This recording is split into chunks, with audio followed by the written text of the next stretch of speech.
Okay, I think this might actually work. Can everyone see it? Yes. So I'm going to talk about night photography, one example of which is here, shooting the northern lights. There are lots of other examples of what night photography could be. It could be shooting the moon, could be shooting a cityscape at night, could be doing astrophotography, like shooting a comet or maybe nebulas, other things with a telescope. You could photograph the aurora, as we saw in the previous slide. You could do lunar eclipses like this one. You could do Milky Way shots like this or star trails. A lot of these things are not really an option for our field trip, so I'm going to be talking about doing Milky Way shoots and star trails. That's what this talk will concentrate on. If you want to ask about the others, feel free during the question time. You can ask me about other kinds of shooting. Okay, so the key thing about a Milky Way shot or a star trail shot is it's just like any other landscape photo in that composition is key. Your sky is going to be the same as a lot of other similar shots, Milky Way shots or star trail shots. So finding a good foreground is important. Patrick, on his slide about our field trip, showed you a silhouette, and that's a good way to provide a base for the picture, a sort of foreground for it. But there are many other ways we can do it. However, in other ways, shooting at night is not like a normal landscape shot, and a lot of things are harder. For example, to get good stars, you're going to have to shoot on a night with very little moonlight, or preferably no moonlight, so that the sky is dark. So, for example, May 26th with a full moon, not a good night for shooting stars. Okay. Another thing is, because it's dark, you can't easily see your composition. So how do you go about creating a composition? Well, planning is important, and we'll talk about that. But the other thing is, you can, with these digital cameras, turn up your ISO to ridiculous values, whatever the highest value is on the camera, take a shot of a few seconds, and you can look at it on the LCD on the back of the camera, and that shows you what your composition is. If you like it, great. If you don't, adjust your camera, take another picture, and iterate that process until you finally get the composition you want. And so when we go out there on our field trip, that's likely what we're going to have to do. The other thing that makes things difficult is, for normal landscape shots, you can use autofocus and say, I want to focus a third of the way into my image, and I'll use F11 and I'll get everything sharp. Well, autofocus isn't going to work at night when there's no light. Okay, there are a few select cameras. Nikon makes some of their newest cameras where they can actually autofocus on stars, and maybe a Pentax can do it. I'm not sure about that, but the other cameras can't. And so you're going to have to be focusing manually. And the way that this typically works is, since you want to shoot stars as your main subject, during the day, you can go and focus on something at infinity, some mountain in the far distance, make sure that's nice and sharp, then put some gaffer tape on your lens so that the autofocus ring won't move, and then be careful about handling your lens, and then you've got infinity focus. The other option is you display on the screen on your camera a reasonably bright star like the North Star, which is easy to find, zoom into it on the maximum zoom on your LCD, and then twist the focus ring until you get that star to be its smallest size possible. That's sharp focus. Okay, so focusing is a lot more difficult than during the day.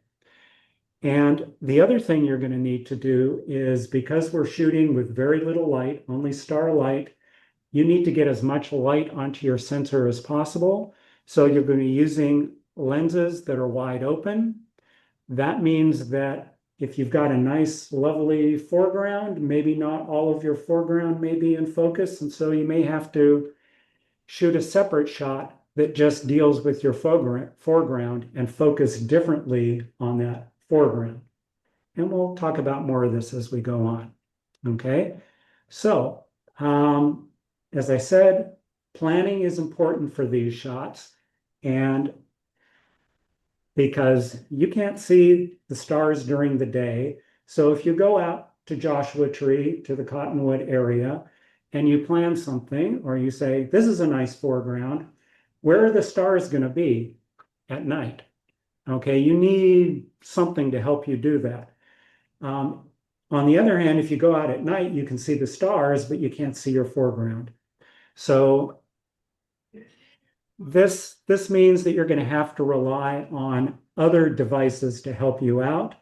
And they'll tell you things like where the Milky Way is going to be, what time it rises and sets, because the Milky Way rises and sets the same as the moon rises and sets and the sun rises and sets.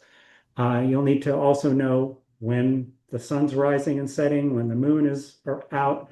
And fortunately, there are now apps on your phone that can tell you all this stuff. And so one of them, probably the old standard, is one called the Photographer's Ephemeris. It used to be just a website, but now there's also actually two apps associated with it. There's one called Planet Pro. But what I use, and the one I'll talk about here, is Photo Pills. And what's nice about this app is it's got a planner. They call them the different sections of the app. They're called pills. And so it's got a planner pill that will show you a map of the Earth. And you can set a pin as to where you're going to be to take your photograph. And from that pin, it will show you where the sun rises, where the sun sets, where the moon rises, where the moon sets, and where the Milky Way is. So, for example, this thing right here is its depiction of the Milky Way. It runs from the north all the way to the south. Its biggest, fattest part is the core of the Milky Way, which is right over here. And so you can see at what particular time where that core is, and that will move during the night. So it's important to, plan these things out. In addition, the app has something called Night AR, augmented reality. So you can take your phone, hold it up to your landscape, press the AR button, and it will show you what the camera in the phone is seeing, but it will overlay on that a picture of the stars, like the Milky Way, or where the sun is, where the moon is. And so you can predict all those things. The problem I have with it is it depends on the compass in your phone. And I find there are lots of ways to make that compass not be accurate. And so I actually find the best way to do planning is to use these lines, which show where the sun and the moon rise and the sun and the moon set, and look at those in relation to physical landmarks in the ground that you can plan around. And when I've been most successful, it's been planning my shot out in advance with utilizing this map that way. With the augmented reality, I've gotten things wrong before just because it's not perfectly accurate. Okay. In addition to this pill, which is the planner pill, there are pills that will tell you what your frame of view for a particular lens is. So if you say, I want to get so much into view, how wide a lens do I need to have to create that view? There is a pill for that. You say, I've got a 14 millimeter lens on my Canon camera, which is a full frame camera. It will tell you that it's got a frame of view, a field of view of 114 degrees or whatever it is. And so you can use that to plan out your shots. It's also got pills to deal with depth of field. So if you want to know, if I focus on the stars at infinity and my lens is 14 millimeters and my f-stop is 2.8, where will my image be sharp? From the stars to how far away from me? In that particular case, it's from infinity to 7 feet. So you'll know that if you keep your foreground at least 7 feet away, everything will be acceptably sharp. You can look that up in photopills. I'm not going to do a demonstration of this. Photopills, I think we've had some workshops on it in the past. It's just, I want you to be aware that those things are in there and you should be taking advantage of them. In addition to figuring out where the Milky Way is, where the sun rises, sets, the moon rises and sets, it's also important to know what the weather is when you're going out to shoot stars, because if it's a cloudy night, you're not going to be able to see the stars.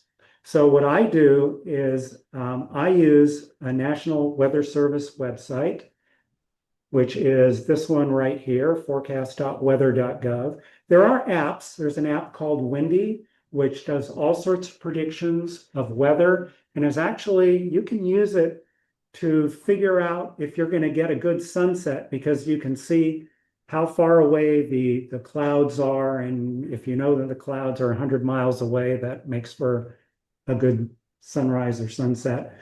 But it's a much more complete and complicated app. So if I just want to know, is it going to be cloudy tonight? I go to this National Weather Service website.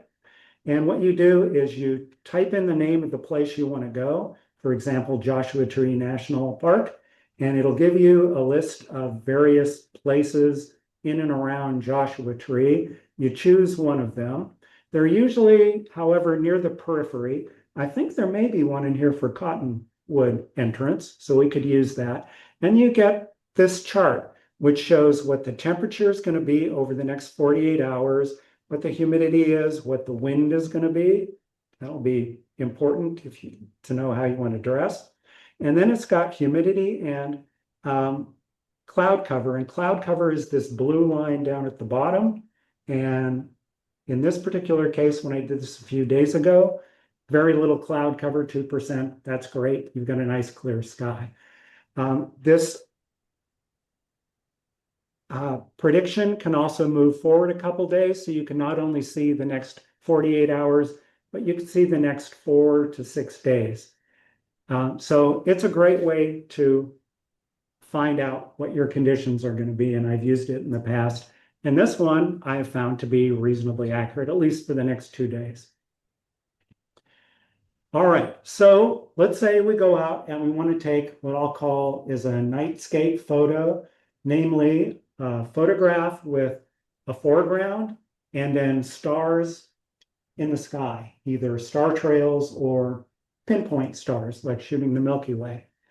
So what are you going to do? You're going to use a tripod. Okay, you're taking multi-second exposures. You can't do that handheld unless you got an iPhone, and you can take some nice shots with that, but you'll do better with your fancier camera. You most likely are going to be using a wide angle lens. So the picture shown here on the screen, this was with a 14 millimeter lens. It's either 14 or 24. Either of those are a reasonable wide angle to use, or anything in between. And when I say 14 to 24, I'm talking relative to full frame focal length equivalents. If you're shooting on a crop camera, that might be more of the 10 to 18 millimeter range. Okay. You need to, since you won't be able to use autofocus, you should put the switch on your camera or lens, turn autofocus off, either that or use back button focus, because you don't want to press your shutter button and have the camera refocus after you've carefully focused manually. Okay, so turn autofocus off, and then you'll manually focus to infinity if you haven't done that during the day and taped up your focus ring. Then to shoot, you're not going to use program mode. You're not going to use aperture priority or shutter priority. You're going to use full manual, because we're going to set the aperture the ISO and the shutter speed all manually. And I'll tell you what those are coming up. You're not going to be shooting in JPEG to get the most quality out of your image. You'll want to shoot in RAW. So set your camera for RAW shooting. There is a setting on most cameras. It's buried deep in the menus, so you're going to have to go hunt for this.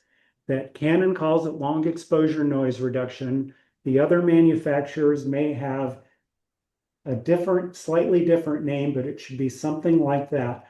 What this is your camera, if it takes an exposure that it thinks is long enough that it's going to cause noise in the picture, visible noise, it will, after you take your picture, it will take a second picture immediately afterwards, but not expose any light to the sensor.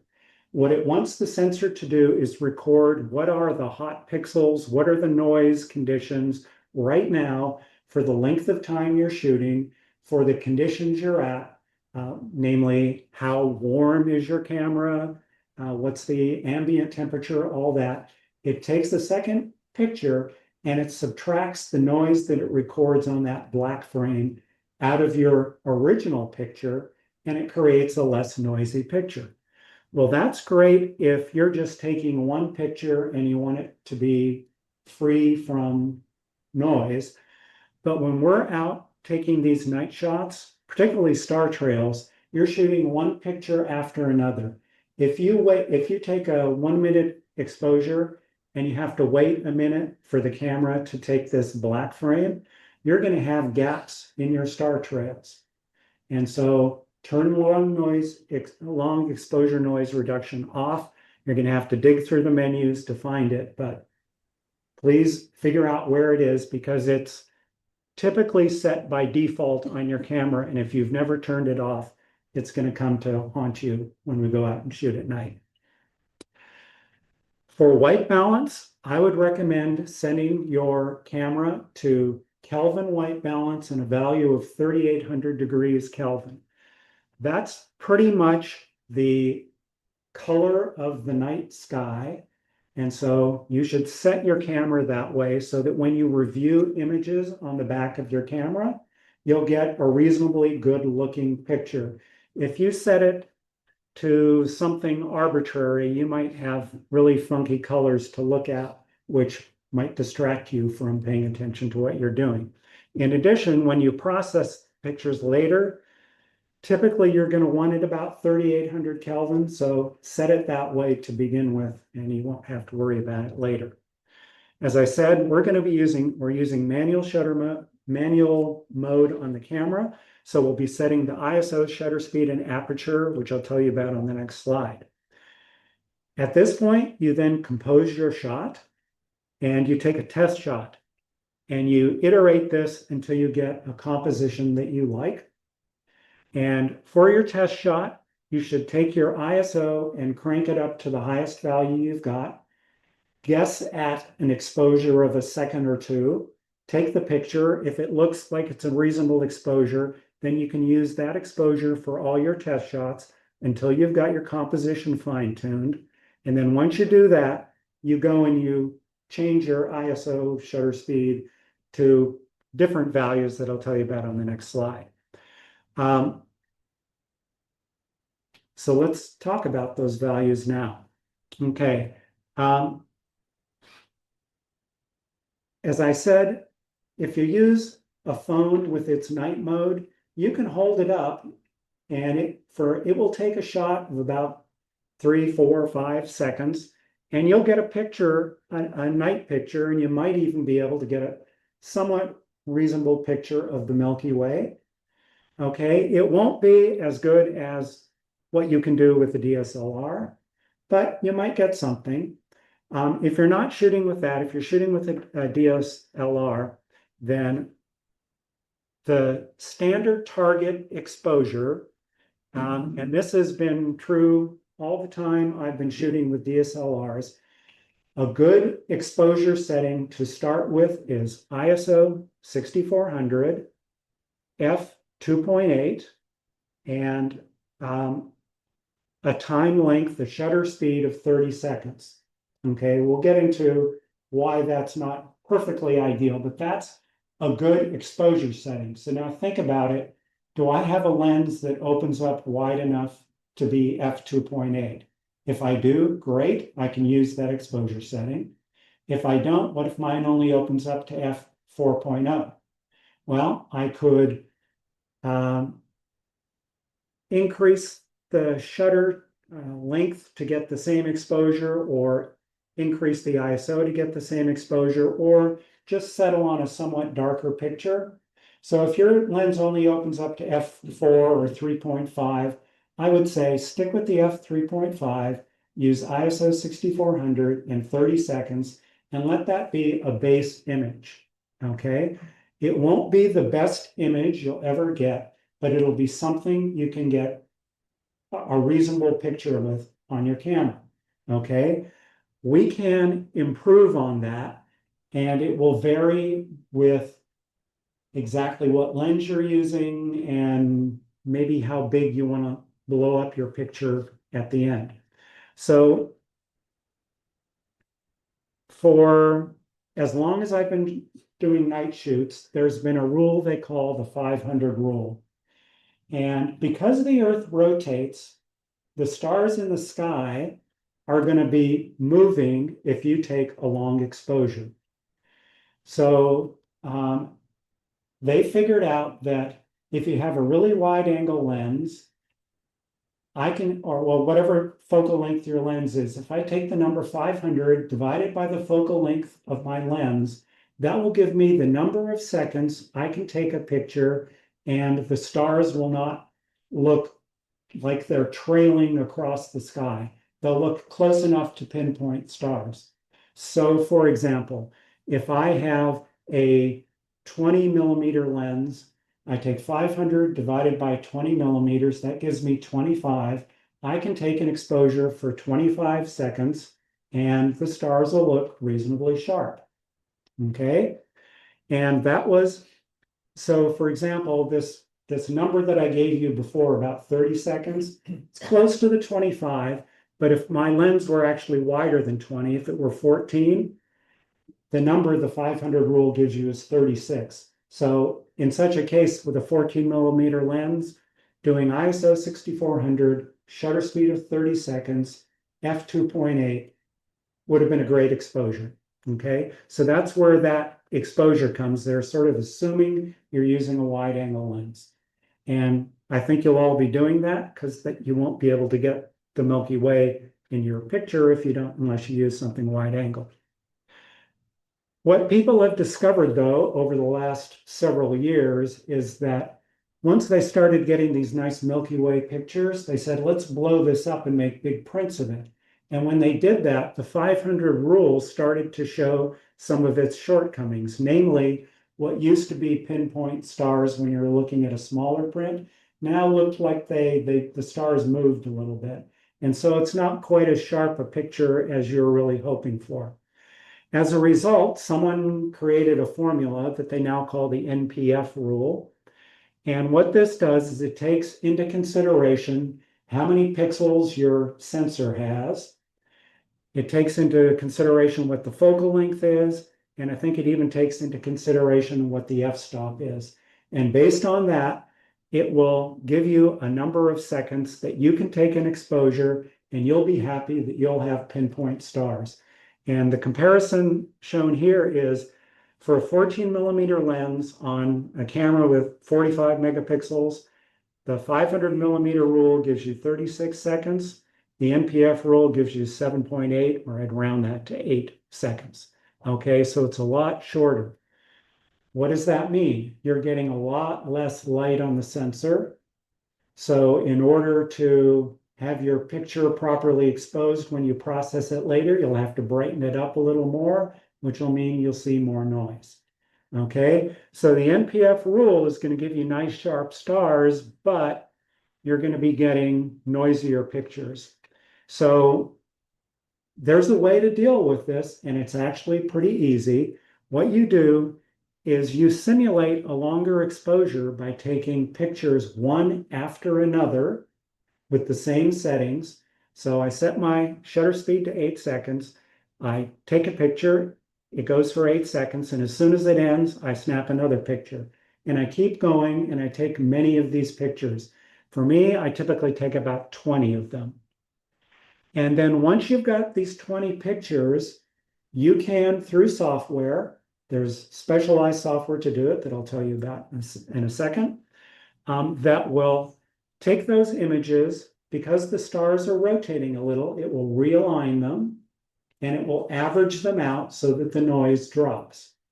If you take 20 pictures, the noise is going to be able to drop by a factor of, it's either 2 or 4, I can't remember, but I think it's by at least a factor of 2, maybe a factor of more than that. Okay. And it's a factor of 4. It's the square root of 20. So that will improve the quality of your pictures greatly. Okay. So as I go out on the 14th to take pictures of Milky Way, I'd recommend you do this. Even if you don't have the software yet to deal with it, at least you'll have stored those images. And if you get the software later, you can deal with it. What software am I talking about? If you're on a Windows machine, you can use a free bit of software called Sequator. You just search for that in your favorite web browser and download it and install it, and it works great. If you're on a Mac, there's a different piece of software called Starry Landscape Stacker. Unfortunately, it's not free. Its latest price that I just checked was 40 bucks. Okay. What these do, as I said, is they will take your 20 pictures, realign them, and combine them to reduce the noise. In addition, you can tell it which part of your image is stars, hence they're moving, which part of it is landscape, which won't be moving. And so it won't realign the landscape. It'll only average over the landscape to reduce the noise. And it'll align the stars up in the sky. And you get an image that comes out of it that's nicely noise reduced. Okay. Both of those do the same thing. The user interfaces, I'm sure, are a little different, but they work great. Okay. There is hardware alternative, though, to shooting multiple images, and that's a piece of hardware called a star tracker. And this is a picture of what it looks like. It is this motorized device that you install on the tripod head of your tripod, and you line it up with, in the northern hemisphere, with the Polaris, the northern star. And because the Earth rotates around the axis of the Earth, which points to Polaris, and this will rotate in the opposite direction so that the stars to your camera will appear not to be moving. And this, even though it's this particular one that I'm showing a picture of, the Move, Shoot, Move Nomad, is not terribly expensive as far as camera equipment goes, $270. It does a good enough job that you can take images, these sort of wide angle images, for 1, 2, 3, maybe 4 minutes. So you can take a really nice long exposure, which means you don't have to shoot at ISO 6400. You can shoot at ISO 800 or ISO 400 and get a really nice image that doesn't have any noise in. Okay, well, you have to buy the equipment. You also have to put some sort of head on top of this. This is a particular ball head that works really nicely for it, just due to its shape with this 45-degree angle here. That particular ball head costs $400, so there's another $400. But if you go and learn how to do it, you'll get really great images. I don't have this. I've never tried that. But people who are really serious about it, they go and do this. This is what the really good pictures you'll find online. People are using star trackers. Okay, but what I do is just shoot multiple images over and over and then put them into Sequator and average them, and I get good results out of that. Okay.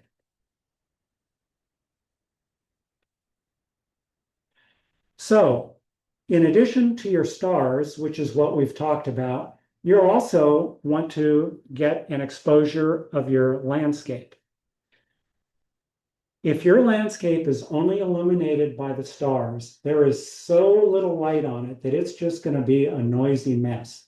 So one alternative is what Patrick did with his picture from Cottonwood entrance to Joshua Tree. He just used Joshua trees as a silhouette, and that makes for a perfectly lovely picture.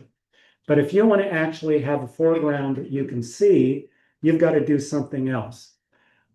One option you have is you can take an exposure just lit by the stars, but it's a much longer exposure than what you do for taking pictures of the stars.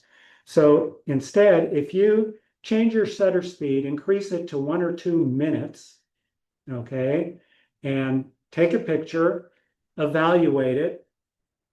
Did you get enough light on it? Is it exposed well enough that you can use that? If so, great. If not, increase it to 3 or 4 minutes, whatever you need to do. Okay. And you can get then a foreground image just by taking pictures with starlight as the source of your light. If you do that, this long exposure noise reduction setting that I told you to turn off for the star pictures, you might want to turn it back on for this kind of foreground shot, because digital cameras do not do well with 3, 4, 5 minute exposures. They're going to generate some noise, okay? And so having the camera eliminate the hot pixels and whatever else shows up is a good idea. However, there are other ways you can get light onto your foreground that might provide for a much cleaner and prettier picture. So you could use light from a crescent moon. Okay, so and I'll talk about this in a second in more detail. You could take a flashlight and paint on your foreground with the flashlight. You could use something called low-level lighting techniques, where you use these little LED panels that are sort of like these days the size and shape of a cell phone, which you can illuminate the land with, and that creates for some very nice images. Or you can take your foreground image just after the sun has set during the blue hour, when there's enough light to take an image that isn't full of noise, but it still sort of looks like night. And then you wait until the stars are out later. So how do you go about doing each of these? Here's an example of an image taken with using the crescent moon as the light. So what I did is I chose a day that was 3 or 4 days, I think it was 4 days after a new moon. And in 4 days after a new moon, what you'll find is the moon has now become this little crescent moon. And just before sunset, after sunset, it is going to be setting in the west, and it will provide a small amount of light on your foreground, enough light to get a good picture, but it will set a couple hours after the sun sets, and then you'll get dark skies that you can shoot the Milky Way in. So this is a good way to do it.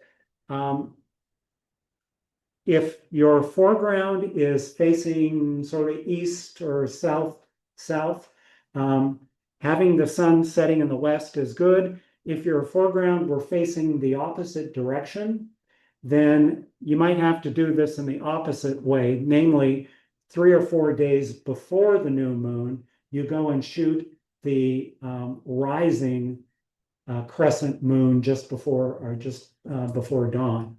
So I prefer the 3 or 4 days after a new moon, and tends to work out well. Okay, another option is light painting. That's where you use a flashlight to illuminate objects in your foreground so that you can see them and record an image of it. So for example, if you go to Anza Borrego, you've got all these various statues that you can light up with a flashlight. To do that, like I said, the color temperature of the sky is around 3,800 degrees Kelvin. So using a flashlight that's around 3,500, 3,200 degrees Kelvin is a good way to go because it'll be just slightly warmer than the sky, and that creates for, a pleasant looking foreground.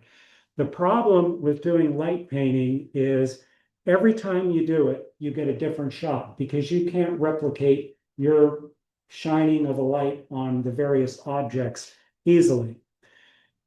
Other complications are that if you don't want to have just a really straightforward light with no texture on the foreground, you'd better take your flashlight off to the side so that you can get little shadows onto your scene so it'll actually have some interest in it. Well, if you're doing these NPF roll shots that are 8 or 10 seconds, it's going to be hard to use your flashlight to light up a scene. What you might have to do is take a picture, light up part of the scene, take another picture, light up another part of the scene, and later blend those images together to create your foreground. So instead of having, one foreground image that is illuminated by the moon, you just take one and you blend that in with stars later, you'll now have multiple foreground images to blend in. Not hard, just a little more work. Okay. So light painting is a second option. I mentioned there's this other option called low-level lighting. And what you do is you use these LED panels, and ideally, what I do is I use 2 of them. So it's sort of like you're treating the landscape like you're taking a portrait photograph. You have a key light, which is a slightly brighter light you put off to one side. And then on the other side, so you don't get really dark shadows, you use a fill light to light in those shadows. So you get texture in your landscape, but you don't get dark, blocked up shadows from it. So just as if you were doing a portrait photograph. The nice thing about this low-level lighting technique is what you do is you take the brightness on those LED panels and you turn it way down to 1, 2, 3%. And as a result, you can put the same amount of light on your foreground so that an exposure for that amount of light is the same as for the stars. So you get in one image, you can get foreground and stars at the same time. Okay. In that case, you wouldn't even have to blend in a separate foreground image. You can get it all done at the same time. And if you're going to do fancier things like shoot a panorama, you can set this lighting up once and then just take panorama pictures one after the other, and they'll all be lit the same way. So pretty impossible to do if you're a light painting. Really hard to do if you're lighting up with the moon, but easy with this technique. Craig, you had a question? I'm looking at that picture. It's pretty wide, and you're also, it looks like, you're a fair amount back from that. Yes. And so those little light panels will light that up that much? Oh, absolutely. Really? You're keep in mind, you're taking an exposure that is for the stars. So you want a light panel exposure that is similar to the amount of starlight, but enough to light up your foreground so that you don't get noise in it. And yes, it actually works. And in fact, the best way to do it with these light panels is to get way far away. And if you're out there alone, like when I was out doing this, I was out there alone. I'm not going to go walk a mile away, but I'll walk 200 yards away and set up a light panel and then come and set up another light panel. The problem is you need to take a few test exposures to decide, have I set the exposure of it correctly? I put it on maybe 3% and 3,500 degrees Kelvin. And I take a picture. Did I get the foreground too bright? If I did, I got to walk the couple hundred yards out there and turn it down to 2%. And so there's some iteration involved and there's some hiking involved, but you can do it. When you set up this light panel and you got it all together, I mean, does it look like that or does it look still dark? No, when you do it, you can barely see it. It's dark. That's right. You can tell, I mean, if you stare at the light panels, you can see them. Yeah. They're in the distance, so you can find them easily enough. Right. But you don't see much light on Okay. the foreground. That's what I thought. Okay, and that's kind of important because technically speaking, it is against the rules at Joshua Tree to light up the ground or rocks or Joshua trees at night with a flashlight or any other sort of light. So I did this knowing that it was risky, but this was, this was done in April or May, and it's past the peak season of Joshua Tree, and their budgets are so low, they don't have a lot of rangers running around at night. And it's not very bright, so it doesn't really See it. they might not see it. They'd have to just sort of stumble across me to What's see they it. gonna do, throw you in jail? No, they give you a fine. And the last time we heard about a fine was when Paul and I were there one evening trying to shoot near Jumbo Rocks, and we saw a ranger, and she said, "Oh yeah, she was over by the arch. That's I can't remember the name. There's a particular arch that you've all seen in Joshua Tree, and that's a daylight use only area." And there, she went out there one night, and there were, I don't know, 100 people out there. She gave them all the $150 fine. Oh, Absolutely, yeah. So that's the downside. You could get a fine, and this was several years ago, so the fine might be higher these days. but if you're with Jeff, you're safe. You're safe If you're with me. with me, you have a problem. Well, we also talked to other rangers, and they said they had a new superintendent who was trying to encourage more night photography things because they got a dark skies declaration for the park. Right. And so they said, as long as you're not annoying people, shining lights and causing people grief and making noise and doing things, they're probably going to leave you alone. So you're probably okay. Probably Have should have you go ever be it. thought of taking a bunch of pictures at different exposures and then using your phone full frame for those exposures so you could be effectively however bright you want it to be? No, You just show the picture, right? yeah, you could show. At full frame, right? No, I've not done that. These light panels are reasonably cheap, and if you set them to 2 or 3%, That you'll will- run all night. Whereas your phone Yeah. displaying a picture, I think that would run out pretty quickly. Well, and you can buy also batteries that you can plug into these things that are, again, $10 or $15, and you can last them Yeah. forever. So most of my images that you'll see in this presentation were done with this low level lighting technique. I don't know what we're gonna do come the 14th. I mean, I can bring the equipment. Bringing the equipment is kind of a pain because you either need light stands or tripods to put these panels on, and you got to hike out and place them someplace.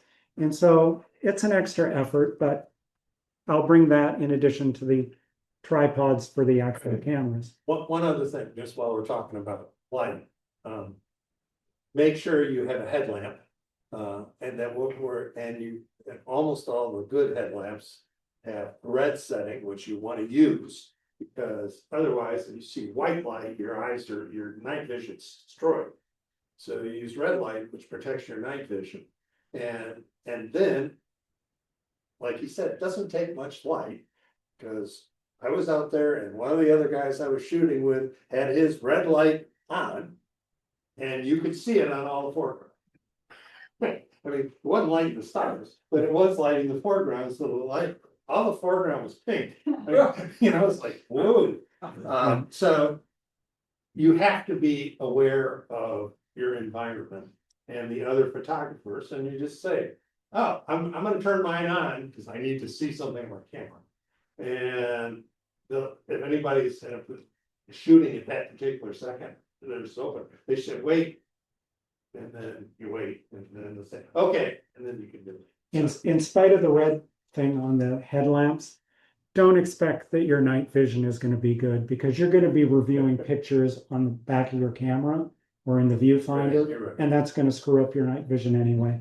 I know this from shooting the Aurora Borealis. I never got decent night vision. I was just looking at too many pictures on the camera.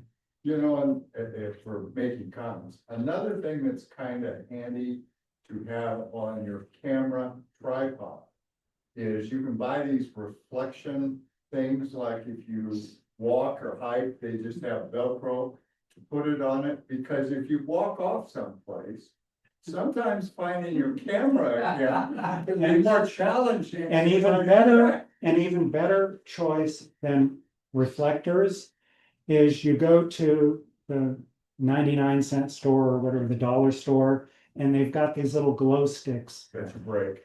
You rubber band it onto your tripod leg, and then you can find it. You know, as long as you're not within someone else's field of view, then that works great.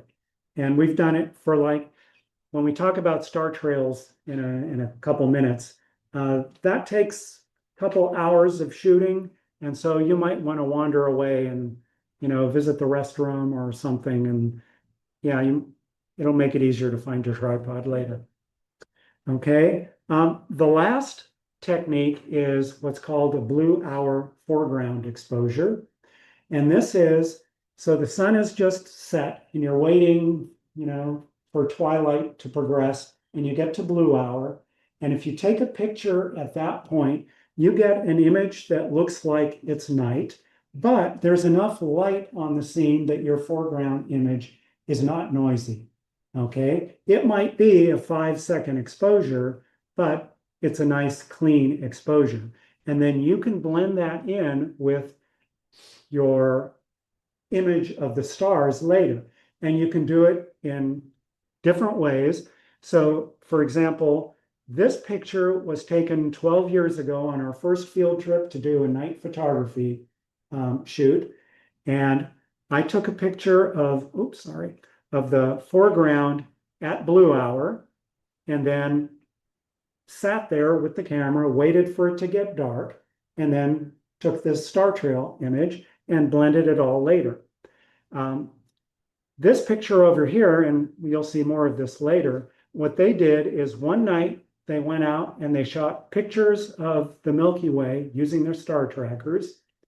And the next day they went and found this beach and they shot the beach and they blended them together. So you don't even have to take your stars and your foreground images on the same day. Right. It's Or in the same location. It's, you know, you're creating your own art. You can do whatever you want. I haven't progressed yet to the point of wanting to take an image where my foreground wasn't the foreground where those stars were. I haven't yet progressed to that, but someday maybe I will.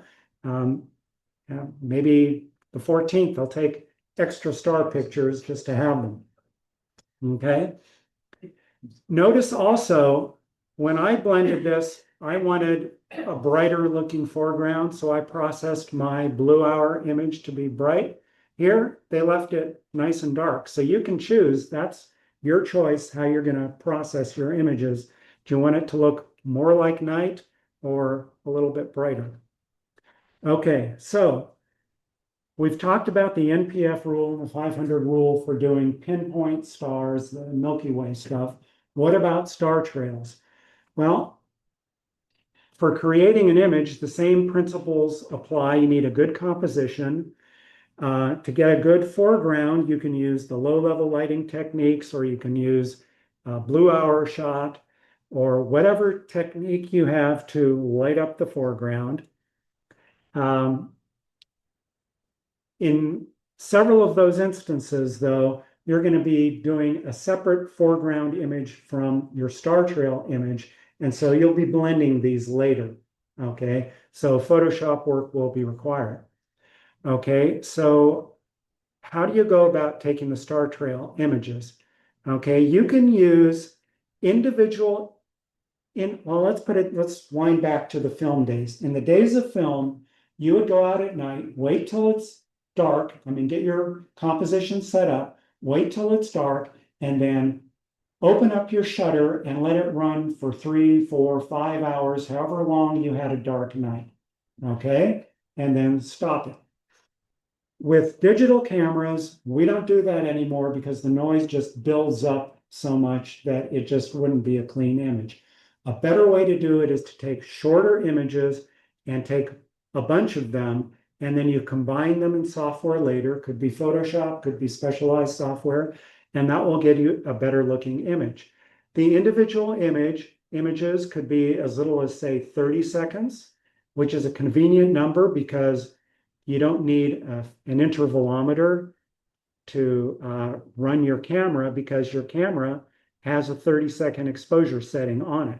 And if you can lock your camera to do one picture, one after another, just, burst mode essentially at 30-second exposures, you can have it shoot for 2 hours that way. Okay. They can go from 30 seconds, or you can have them go up to several minutes. And you get a different look, and I'll show you that in a second. Okay. The basic bottom line is the shorter your shot, a 30-second shot, the star trails you get are going to be denser than if you used a couple minute exposure. Just the way it works out. Okay. It's important that, you leave as little time in between exposures as possible, because you'll get gaps in your star trails. You'd like them to look as continuous as possible. So do your exposure for, let's say, 2 minutes. If you're using an intervalometer, it needs a second to reset, and then boom, take the next one. So you just do one after another with 1 second gap in between. 1 second, you won't notice. Okay. How long do you shoot? You could shoot images totaling a total of from 30 minutes to several hours. What I typically aim for is 2.5 to 3 hours. It gives you a lot of nice stuff to work with. Okay, you need to use an intervalometer in order to make that happen. So that's basically a fancy cable release for your camera that you can program it to take shots one after another for as long as you want. Okay. Another thing you might need is spare batteries, because particularly with the newer cameras, a battery might only last 2 hours or 3 hours if you're running it continuously. So you might want to have a spare battery or an external battery that you can plug into your camera to keep it running. Okay. As a result of taking pictures for 2.5 to 3 hours, if you do it with 30-second shots, that's going to be a few hundred pictures. If you do it with 2-minute shots, that's going to be maybe 100 pictures. With 5-minute shots, you'll end up with a few dozen pictures. Those pictures need to be combined, and you can combine them in Photoshop, or you can use specialized software. There's free software called StarStax that will do this for you. It works really great. That's what I use. And especially if you have hundreds of shots, you would want StarStax rather than trying to do it in Photoshop. It would probably kill your computer. Okay, so I said you get different looks depending on how long you expose for. So for example, here's my original shot. And what I used for that was ISO 400, f5.6, and a shutter speed of 300 seconds. How did I come up with that? I researched online, and someone said, this is what I've been using, and it comes up with these shots, and the shots look good to me. And so I've sort of been using that ever since. That's my go-to exposure setting for star trails. And I've got it memorized. I don't even have to think about it. I can just set it up. However, you can do different shots. So for example, let me get to this one. This one, I was using a low-level lighting technique. This one used a blue hour foreground. And I think in order to get the low-level lighting right so that the foreground exposure was decent, choosing 2-minute exposure at f5.6 and ISO 1600 worked out. That's not quite equivalent to that if you do the arithmetic, but it's close enough and it produced nice star trails. Notice they're a little bit denser because it's 2 minutes instead of 5 minutes. Okay. Here's an example I got offline. This uses 30-second exposures. You can use ISO 800 and a wider aperture. You get much denser star trails. So the question is, what look do you like? If you like this look, choose that. If you like this look, choose that. If you like this look, choose that. That's all you need to do is just choose one of these and you'll be golden. This is a shot I took several months back in Jordan, in Wadi Rum Desert, with the same settings as this. But unfortunately, when I was there, it was not a new moon.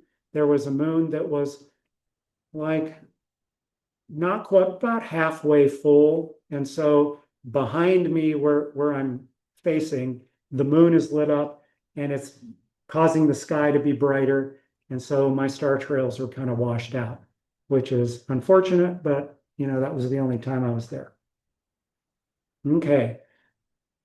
I've only shown you up to this point pictures where we had the North Star Polaris in the image, where the Earth is going to be rotating around Polaris, so the stars rotate around the North Pole. If you point your camera in a different direction, maybe you like the foreground in a different direction, you won't get circular star trails. You'll only get portions of circles. So for example, shooting to the east, you'll get star trails that are portions of a circle that come in this diagonal direction. If you shoot to the west, they'll be in this diagonal direction. And if you shoot to the south, you've got the South Pole basically forms a line. The stars just sort of rotate, don't even rotate, they just traverse a line. But north of that, they bend up, and south of that, they bend down. Okay, so pick and choose. What do you want your image to look like? You're the one creating this art. Take your choice. I kind of like the circular star trails. Okay, so we'll go out there and we'll gather all this raw information, our images for either star trails and or Milky Way shots, and then we've got to process them. Okay, if you shoot a blue hour image or a crescent moon foreground, or just take an extra long 2 or 3 minute exposure of your foreground, you process it like any other landscape image, adjust your sliders, use noise reduction because there will be noise, and your foreground image is done. For the star images, you're going to, if you're not stacking them, you've got just one star image to shoot. The key thing to note is your image will probably look a little bit dark, so you're going to have to raise the exposure a bit. You want to get the exposure so that the histogram that came from the Milky Way, not from any foreground, but from the Milky Way, is about 1/3 of the way into your histogram. This peak is about 1/3 of the way, or 2/3 from the right. Okay, so brighten it up to get that. Add a bunch of contrast, doing that through dehaze or curve adjustments or the contrast slider. And that will bring out your Milky Way. You can also use dodging and burning. You want your white balance around 3800, but if you set that before you went in, that'll be what it is when you do the processing. And then the built-in noise reduction into Lightroom or other software like Denoise AI will be your friend because it will reduce that noise. Okay, if you're going to stack the images, then you're going to need extra software. I've already mentioned Sequator and Starry Landscape Stacker. To use those software, you don't feed them raw images. You need to feed them a pixel-based image. So it could be a JPEG, but what I typically go for is a TIFF format. So I do minimal processing of my raw images, my raw star images, adjust the white balance, I use lens corrections, although be a little bit careful. Every once in a while, Lightroom or other software sort of goofs up on the lens correction and you might get some banding. If you see any banding, turn off lens correction, okay? And then you might want to adjust the white and the highlights sliders, pull them to the left, because sometimes your exposure tends to take the dimmer, more colorful stars and makes them a little bit brighter than they should be, and you want to recover the brightness so you can see some of that color in those stars again. So you could, some people do recommend, taking the white and the highlight sliders and moving them to the left.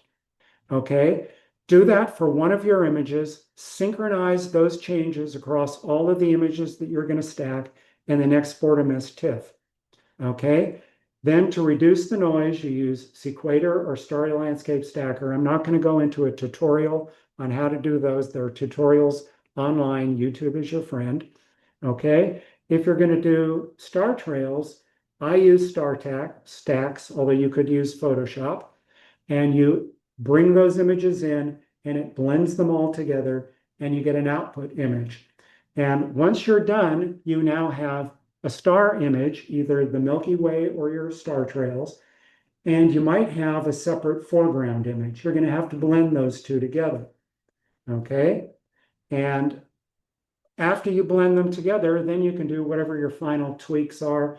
Was your foreground maybe a little too bright, so you darken it, or it was too dark and you brighten it up a little, or maybe you do some dodging and burning to make the flow through your image a little bit better. You can do all that, okay? But what's really neat about blending in foregrounds is it used to be hard. Nowadays, with the advances Photoshop has made in doing selections, it has actually become really easy. And I'm going to show you a video of that being done that I saw a couple months ago. Thought it was really good. And it's on the next slide. When I change this over, it should play automatically. Let's cross our fingers. Sky listed stars, no directional light. This, if you look, is a 5-second exposure, 800 ISO. I was at 5.6 by 14 to 24 millimeter lens, just in order to have a little more depth of field, for the foreground rocks blending all the way into the background. Right? So what we need to do is take this blue line we're seeing, blend it into this Milky Way. And I'm selecting both of these images, right? They're both selected. They're right click. And I'm going to say edit in. Okay. And under all of my options, I first works on one Photoshop. The very bottom is open as layers in Photoshop. That's what we're going to do. That's going to launch Photoshop. Right? We see our two layers. And if we turned off the Milky Way, we'd see underneath we have our beach scene. Okay. And what I want to do is I want to put the beach scene on top of the layer. I'm just going to grab that layer, drag it up so that it's the top layer. Now, if I turn it off, the Milky Way is underneath. And I want to select the foreground in my image.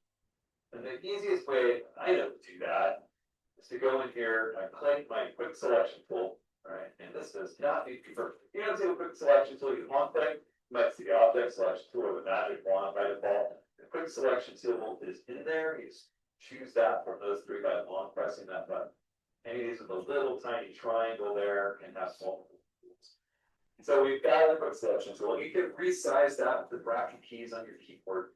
All right, and I'm just going to go ahead and start clicking in the sky. Look, we just selected the sky. Now you say, why did you select the sky? Well, it does a uniform thing. It's real easy for Photoshop to say, let's select the sky. Right? And it's not perfect, right? We have these trees and stuff. Don't even worry about that at this thing. Do not worry about it. And what we've got running now is a selection, right? It's a marching ants. We're going to go up to the select button. And I'm going to improve that selection. Okay, well now the marching ants are going around my form. Everything's selected except the sky. Alright. So what do we do with this? Alright. We're still here, we have the selection tool active, and if you look up at the tool options up here, one of them says selected mask. That's what I want. I'm gonna click on that, select and mask. And that opens up this whole new window, right? Everything's a little different here. Okay. And the big thing I want you to note up here, there's a lot of controls. You can go to other videos on YouTube or tutorials about Photoshop and learn about all these too. But there's only a couple things I need you to know about in here. One is where it says view here, there are all these different view options. Right now we're on onions. We can look at marching ants and also there's our selection down. But the one is on onions. And now it's only going to show what's selected and the layer beneath where it's not selected. That is key. Now all of a sudden we can see what we're doing. Kind of like we're working with the final result. And what I want to go ahead and do is this little tool right here. There's the quick selection tool that we were using before, and then the edge refinement. And the refine edge brush. And again, you bring it out here over your image, and I want to refine the edge. It needs it, right? This isn't perfect. So I'm going to actually make it a little bit bigger with the key. Right, and I'm just going to start painting for my edge. The whole edge. I'll do the whole thing. Like that, all of a sudden, it's refining that selection through this whole area. What are you talking about? How easy is that? I mean, holy cow. Alright. So, shebang. Now I'm just going to click OK. And it's not going to look like that. It has, that's the selection. We have refined the selection massively now. Okay, what we want to do is mask the unselected part of the scene out. Alright, so our selection is the foreground. And I'm going to go here to layer, the layer menu at the top. And I want to come down to layer mask, right? And I want to do one that says reveal selection. What that's going to do is going to put a black mask over what's not selected and a white mask over what is selected. So only see the selection of this layer. Watch. Click. Outrageous. You can do that, right? Let's zoom in on this a little bit. We got a 96 megapixel Milky Way result that just looks fabulous. Tell me, holy cow. Okay. If you wanted to futz around with resizing each, I'm going to give you one more option. Don't want to go too far here and too much of a fire hose. We have a lot to work with that border. Right? It's 96. All right. So I'm going to right click that layer that has the mask, that layer that has the image. And I actually want to make sure the image is what I have selected, that little white frame around that. I want to right click that. And I want to say convert to smart object. And it's going to turn that layer into what's known as a smart object that I can get independently in some different ways. It sort of makes it something I can resize and do some cool stuff with. And what I want to do is I'm going to grab this move tool, right? And that gives me all these little pull points. And I want to resize this a little bit. All right, let's make the foreground just a little bit smaller in our scene. Okay, just a little smaller. Compared to the Milky Way. We shot these with two different folders. Now I'm going to select the layer of the Milky Way, and I still have that move tool.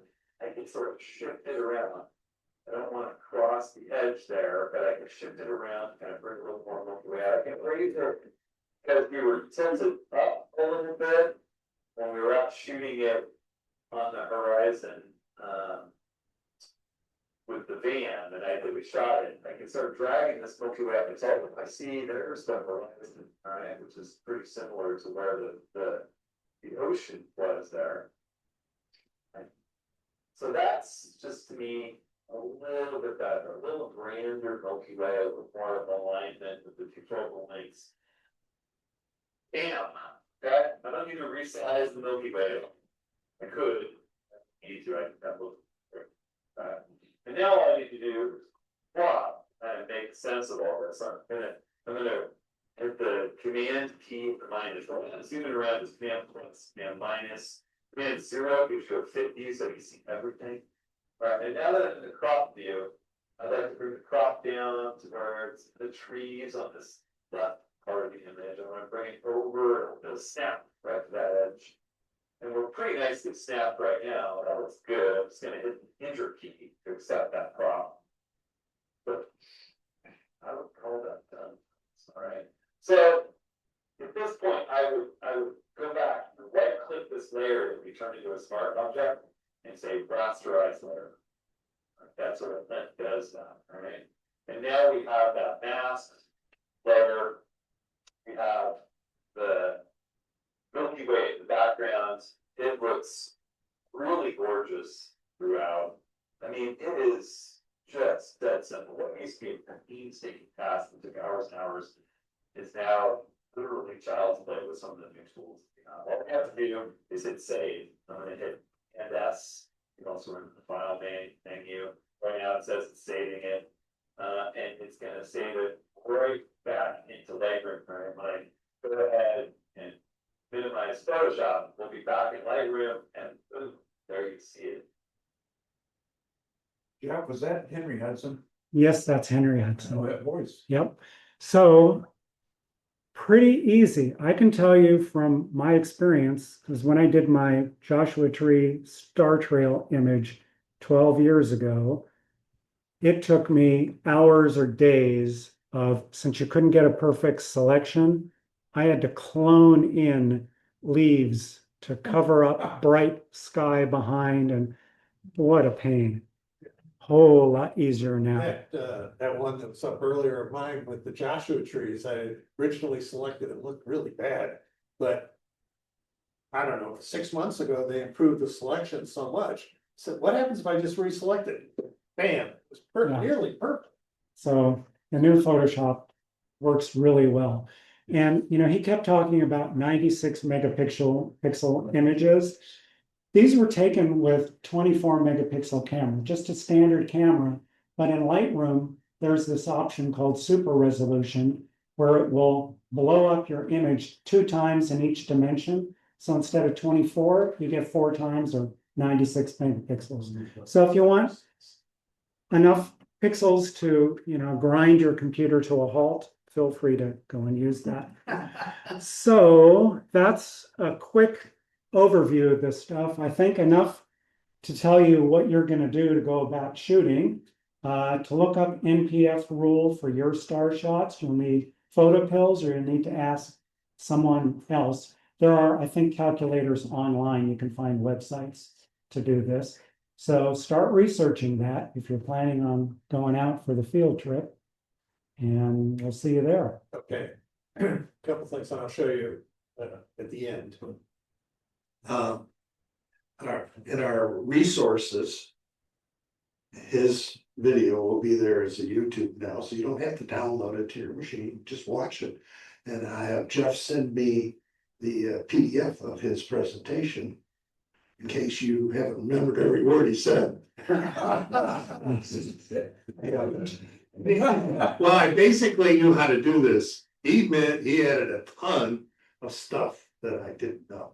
Okay, so yeah, it's and that'll be in the description part of the YouTube, and so that you can download your machine and put it on your phone.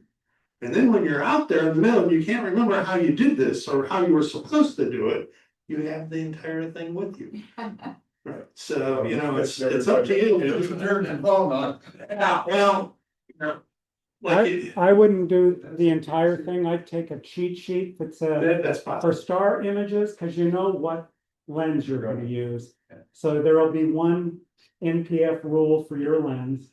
Write that down. For star trails, if you like whichever of those images you like, take that setting, write that down, and then you can go and use that. Yeah. And the other thing is, if you're going to use an intervalometer to do this stuff, practice with it beforehand, because you'll never figure it out in the dark. Yeah, a couple days beforehand, start practicing. You don't have to use 5-minute exposures. You can use 2-second exposures to just make sure everything's working. But practice. Some cameras even have it built in. Some have them built in, but they often have limitations. So I use an external Yeah. intervalometer. One of the things that I don't understand is if you're doing 30-second exposures and then immediately it takes another 30-second exposure, how is that different on the heating up of your sensor than taking a 5-minute exposure. I don't understand. It seems like it's on all the time. Your sensor is on all the time, but you're not gathering more noise into your image over time. You gather different noise later. Yeah. right. And so I That- think that- they kind of average out. Yeah.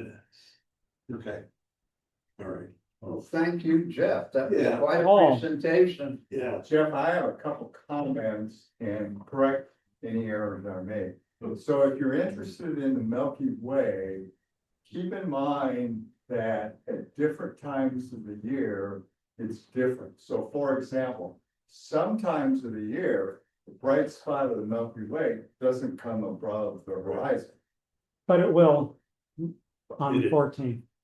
Okay. That was that's part of the reason to do it. But, and another thing is at certain times of the year, the Milky Way is more horizontal. And at other times, it's more vertical. So when you think, oh, I want a shot, just don't go out on any night that doesn't have a moon. You want to kind of say, okay, where's the Milky Way? How's it positioned? And where's the bright spot? So that panorama image that I had, I think was taken in May. So the Milky Way is going to be that kind of shape. It's not going to be going straight up in May. So you're going to have a diagonal Milky Way to shoot. So, The one of the Joshua tree I oh, had yeah, was almost horizontal, not quite, it was a little bit tilted still. And that's in the right period of time, so. Yeah, that's, this is where you learn if you really know your camera and all the other stuff. Intervalometers are not terribly expensive. What are they running nowadays? $40, $50? 30 to Yeah, 40 bucks. Yeah, that's what I think, so.